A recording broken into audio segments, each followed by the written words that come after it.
اس کے پاس دودھ پلانے والیاں لائی گئیں، لیکن بچے نے کسی عورت کا دودھ نہ پیا۔ آخر وہ بچے کو اٹھا کر باہر لائے۔ اللہ آیت 12 میں فرماتے ہیں، اور ان کے پہنچنے سے پہلے ہم نے موسیٰ پر دائیوں کا دودھ حرام کر دیا تھا۔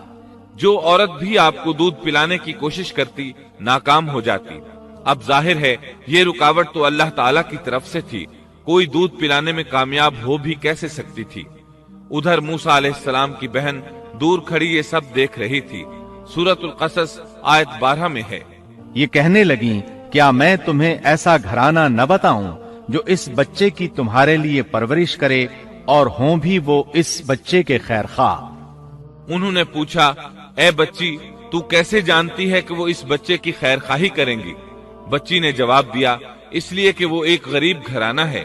جب انہیں معلوم ہوگا کہ یہ بچہ فرعون کے گھر سے آیا ہے تو انہیں انعام و اکرام ملنے کی امید رہے گی۔ اس گھر میں ایک نیک سیرت خاتون ہے، وہ اس بچے کو بخوشی دودھ پلانا قبول کرے گی۔ انہوں نے کہا، چلو ٹھیک ہے۔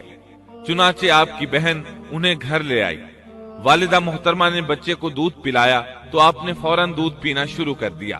سیدہ آسیہ نے ان کی طرف پیغام بھیجا کہ وہ محل میں آ جائے اور جب تک بچہ دودھ پیتا رہے وہ اس کے پاس محل ہی میں رہے، لیکن موسیٰ علیہ السلام کی ماں نے انکار کر دیا۔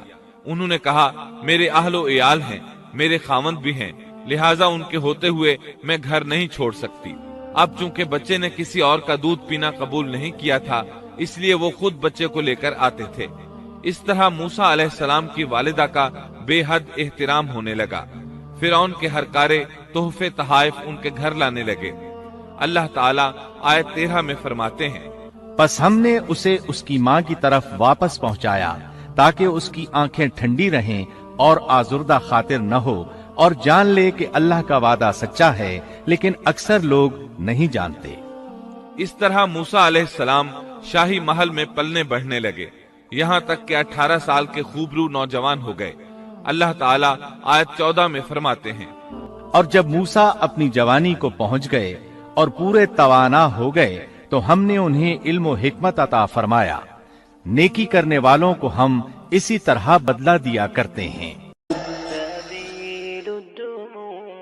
سبيل مريح تنهد يا صاحي كي تستريح وغص الدعاء الخفي الصريح يسعى